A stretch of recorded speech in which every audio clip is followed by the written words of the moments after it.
안녕하세요. 우리가 흔히 접하는 딱딱한 정부 계획서. 그 안에 사실은 한 도시가 어떻게 태어나는지에 대한 흥미로운 이야기가 숨어 있거든요. 오늘은 오산세교 2지구라는 거대한 신도시 개발 계획의 청사진을 속속들이 파헤쳐보겠습니다. 자, 한번 시작해 볼까요? 18440. 이 숫자가 뭘 의미할까요? 바로 오산세교 2지구에 새로 들어설 집의 총 개수입니다. 무려 18,000가구가 넘는 새로운 보금자리가 생긴다는 건데, 와, 정말 어마어마한 규모죠? 네, 바로 이 질문이 오늘 우리가 풀어볼 핵심입니다. 그냥 집을 짓는다에서 끝나는 게 아니라 이 복잡한 공식 문서가 어떻게 하나의 이야기로 완성되는지, 어떻게 텅 비었던 땅이 사람들로 북적이는 활기찬 도시가 되는지 그 과정을 제가 알기 쉽게 설명해 드릴게요. 자, 그럼 모든 이야기의 시작부터 살펴봐야겠죠. 이 새로운 도시가 대체 어떤 그림에서 출발했는지 그 첫 번째 장을 함께 열어보겠습니다. 이걸 좀 쉽게 말하면요. 경기도 오산시에 그냥 아파트만 잔뜩 짓는 게 아니에요. 학교, 공원, 상가 같은 시설들을 다 갖춰서 그 안에서 모든 생활이 가능한 말 그대로 하나의 완벽한 미니 신도시를 만드는 프로젝트라고 생각하시면 됩니다. 이 숫자들을 보면 규모가 어느 정도인지 감이 오실 거예요. 전체 면적이 축구장 약 387개를 합친 크기라고 하고요. 여기에 44,000명이 넘는 웬만한 소도시 인구 전체가 새로운 터전을 잡게 되는 거죠. 이 거대한 사업을 한국토지주택공사, LH가 맡아서 진행하고 있습니다.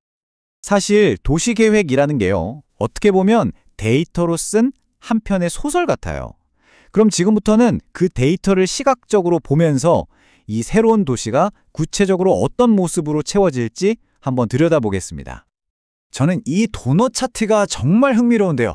왜냐하면 이 도시가 지향하는 바를 명확하게 보여주거든요. 보세요. 집을 짓는 땅이 약 40%죠? 그런데 그만큼 중요한 게 바로 삶의 질입니다. 공원과 녹지의 17%, 도로의 17%, 그리고 학교나 도서관 같은 공공시설에 무려 25%를 배정했어요. 이건 단순히 잠만 자는 공간이 아니라 사람들이 충분히 숨쉬고 편하게 이동하고 또 함께 어울릴 수 있는 공간을 얼마나 중요하게 생각했는지 보여주는 확실한 증거입니다. 그야말로 균형이 잘 잡힌 도시 설계라고 할 수 있겠죠.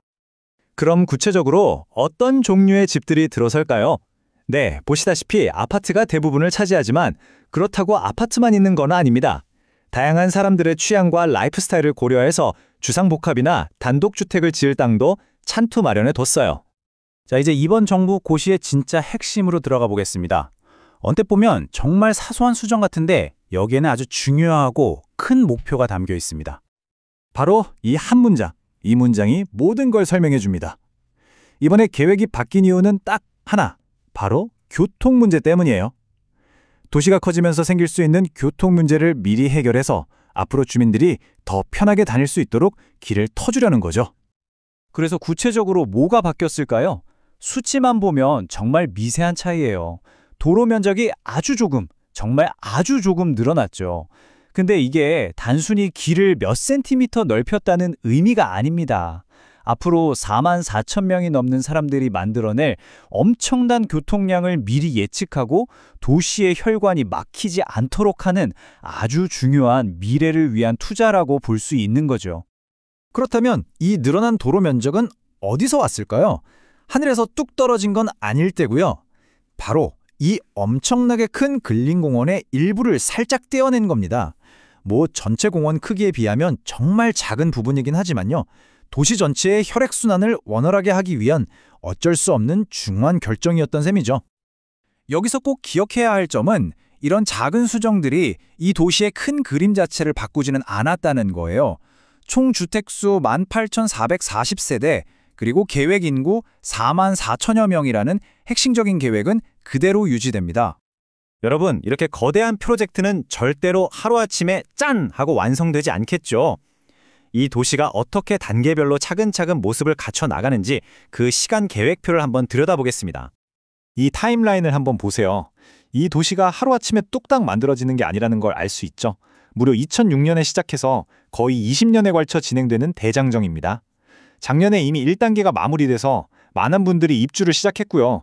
이제 약 1년 정도만 지나면 이 기나긴 여정의 마침표를 찍고 도시 전체가 완전한 모습을 드러내게 됩니다. 정말 오랜 시간과 노력이 담겨 있죠? 특히 이미 끝난 1단계는 이 프로젝트의 심장이라고 할 수 있어요. 전체 면적의 60%가 넘고 계획된 집과 인구의 절반 이상이 바로 이 1단계에 집중되어 있거든요. 그러니까 이 계획은 더 이상 종이 위에만 있는 게 아니라 이미 수많은 사람들이 실제로 살고 있는 현실이라는 걸 보여주는 거죠.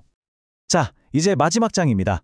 지금까지는 잘 짜인 계획에 대해 이야기했다면 이제는 그 계획이 어떻게 실제 사람들이 살아 숨쉬는 공동체가 되는지에 대한 좀 더 근본적인 질문을 던져보려고 합니다.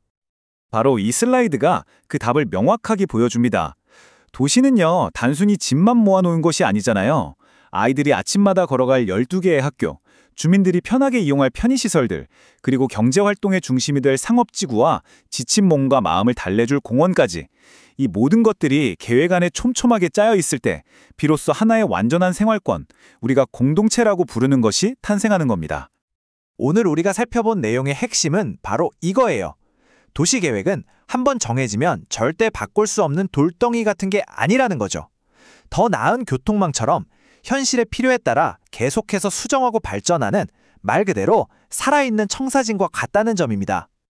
자, 이제 설계는 끝났습니다. 잘 짜인 계획이라는 하드웨어는 완성이 되었죠. 이제 그 위에 앞으로 이곳에 살게 될 44,000명의 주민들이라는 소프트웨어가 과연 어떤 색깔과 이야기를 가진 공동체를 만들어가게 될까요? 그 미래가 정말 궁금해지지 않으신가요?